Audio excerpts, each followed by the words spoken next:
Ooh, we got a treat today. Yeah? What do we got? We got a Get Out review because the Oscar noms are out and we do these movie reviews, but we want to make sure that we have one with official scores for every best picture nom. But those reviews started after we saw Get Out. We did roughly 41 episodes about Get Out. Did we ever actually do We did Get Out by ourselves. We did Get Out with guests who weren't in Get Out. We made sure we fucking covered our bases with Get Out. Did Get Out come out before we actually did like any separate movie reviews? Definitely. Okay. Like months before. Okay. Yeah. Okay. So we're very excited to bring back the reviews with Get Out.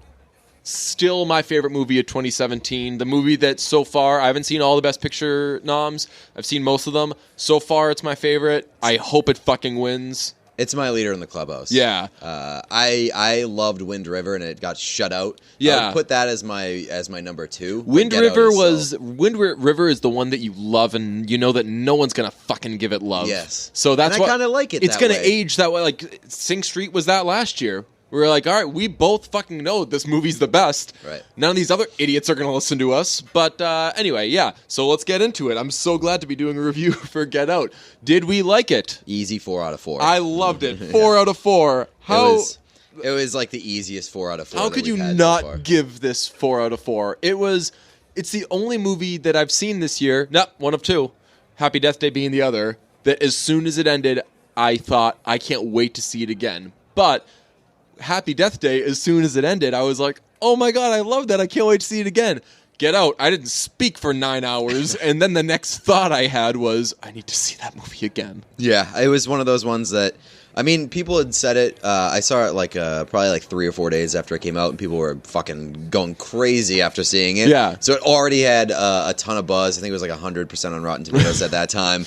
And everybody was like, it's a movie that you need to see twice because there's so many details that you need to pay attention to. And you're like, I'll be the fucking judge. Like, I'm quick. I'll get that shit. Right. And I saw it. I did one of those things where I saw it and I was like, I need to immediately read up on everything that I can after seeing this. As soon as I read all the fucking details that went into it and like the subtle foreshadowing and like the illusions that they made, I was like, I need to see this again. And then it's one of those movies on the second time watching it through, you appreciate it more because you know of the shit. Our cell service was spotty when we were at Riot Fest in Chicago, and one of my friends texted me during Riot Fest that they had just watched Get Out, and they were like, "Oh, Get Out was great," and I was like literally running around the park trying to find service so I could be like, "You have to see it." It won't fucking send. You have to see it again.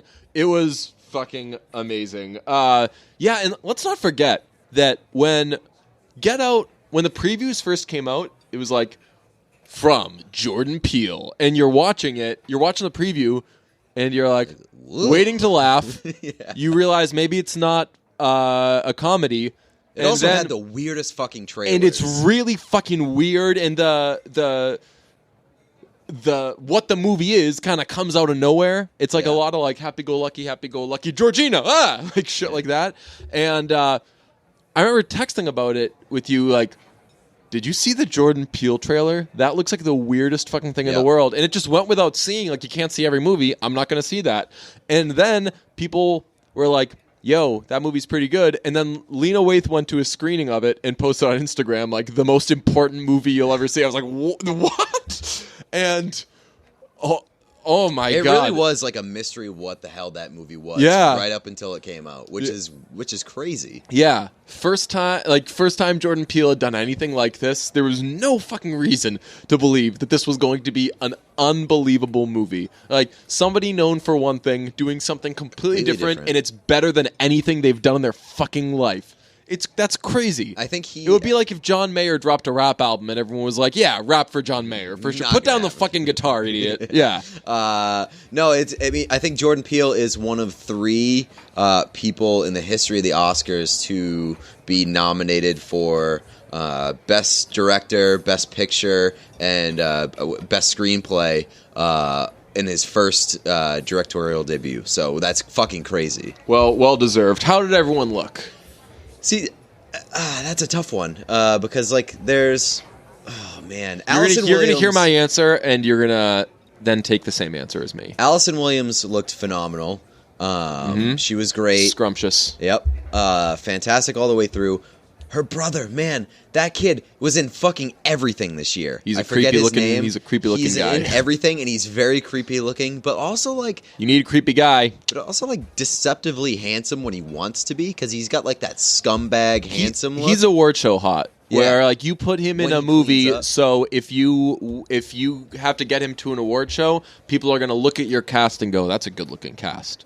But he wasn't there for looks. No, he was not. His look, his creepy look, is I'll say a 1.3 out of 2. You're gonna be upset when you hear my score. Go on. My score is a 2 out of 2 because it's not just about Allison Williams; it's about Georgina.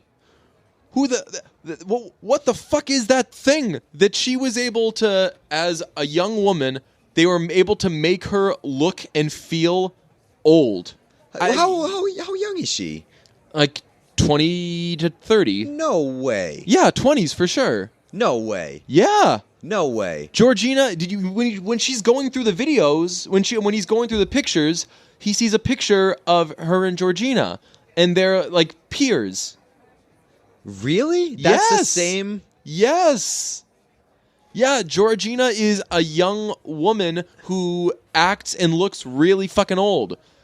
We're going to keep this in case I'm wrong, because I might be wrong, but I don't think I am. If you're not wrong, you're proving your point, because there is no way that I thought that she was, like, under 40. Yeah. Under 35, I'll say. So, how about this? If that's right, if I'm right, then I'll change my score. Yes. Georgina Get Out actress is the moment of truth. Her name is Betty Gabriel. Anybody named Betty is automatically not under 35. That's true.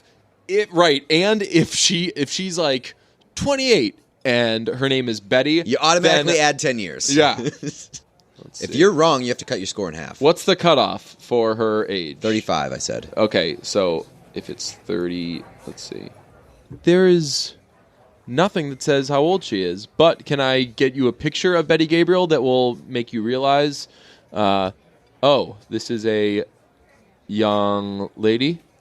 Here's her on Halloween. Yeah. She's younger than you thought, right? Yeah, she's definitely younger than I thought. And wow, they for sure made her look way older. Right. Yeah. So like, I'll give you points, but like okay. that.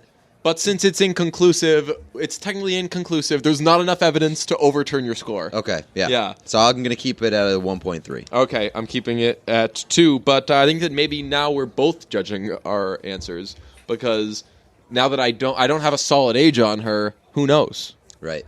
She could be older. It's a little bit of a mystery. She could be older than Georgina. That would be fucking... I think that you're safe there. Okay. Are we stealing stuff from it? Now we have to do a little... we have to look back on our lives a little bit to decide, did we steal stuff from it? And that gets as full points for me as possible, because I literally clipped a GIF of Lakeith Stanfield to use that shot of Lakeith Stanfield, which is the shot of the year, for sure. Right? Yeah, that's definitely up there. I mean, like it's reaction GIF of the year. It was my reaction GIF of the first half of the year, and then Valentine, the Paul Thomas Anderson Haim movie, came out and gave me the Lonzo Haim reaction GIF, and then honestly, I think that's what made me stop using Lakeith Stanfield every fucking 10 seconds, because I use that way too much. Like, there are a lot of reaction gifs that came from this movie. I mean, the Georgina one is a huge one. The I'm sunken, good. The sunken place one is a big one. The I'm good. Mm-hmm. There's a lot. And also just like I've stolen like don't be racist. Nice. Yeah. So nice. there's a lot of casual racism. You've stolen conscience from Lil Rel Howery's character, which would actually make you problematic, because this movie is about taking things from black people. Ooh, shit. Yes. I might have Racist to revisit. much. But am I going to steal stuff? I would say that's like a 1 point. I'll give it like a 1.8. I Usually, if it's just one thing, I won't give it a super high mark. You know what? Fuck it. I'm going to give it a 2 out of 2. Yeah, because we got a lot of run out of that. Right? Yeah. Like honestly, I think that just that one GIF, and again, even if we never used the no, which we definitely used all the time. Yeah, the Lakeith Stanfield one we used so much that it warrants 2 out of 2. Is it problematic? Now, a refresher for people. This is 2 points to. Is it the right amount, or is its problematicness good or bad? So, for example, if it is not problematic at all and we don't want it to be problematic, it would get a full score. Yes. Now, if it is a movie like Happy Death Day, where it is intentionally awkwardly problematic at points as an homage to movies past, then you say, yes, it correctly did its problematic thing. Or if it's like a comedy where the problematicness of it plays into the humor, then that counts as positive points. Where it gives where it gets a low score is if it imparts a problematic message on you. So if you come away from a movie being like, you know what? I do not like Asian people, then that movie told you something bad and was problematic. It gets a 0 out of 2. Yeah. This is full score for not only not imparting a bad thing, but opening some eyes, opening some ears, opening some hearts. It is problematic in the way that it's supposed to be. Like, there are problematic characters. There are a lot of problematic things in this movie. Basically, it's problematic throughout. But the wisdom it imparts on you is do not be like those problematic characters. Yeah, so it's like here's something that you may not have noticed for a lot of people. Like here's something that you may not notice that you do, lending towards racism, obviously. And it's like a lot of people, I'm sure, like watch that movie and they're like, "Ooh, fuck, I gotta do some of that." Hey, stuff. you know when you're trying to be, when you're intentionally, consciously trying to be cool when you're hanging around with a black person, well, you could be trying to fucking buy that person and the behavior is indistinguishable. So do not behave like that. Right. So that I'm for sure giving a 2 out of 2. Yeah, I mean the smartest movie for sure of the year. All right, let's add these up. I ended up with Are you doing some adding here? Yep, Are you I'm done. Okay. I ended up with a 9.7 out of 10. Wow. I ended up with... Wait, that is incorrect. I ended up with a 9.3 out of 10. Ooh, that's crazy. It's still very high. Maybe the highest you've given in brunch history. We'd have to check. It absolutely is. I've never gone over 9. And no one has gotten a full 10 on this podcast until now. Wow. A full 10 for Get Out, and one of us was going to fucking do it. No movie deserves it more than Get Out. I like the idea of us both going over 9 for this. It sets the fucking bar, and that's what Get Out is. It's a fucking bar-setting movie.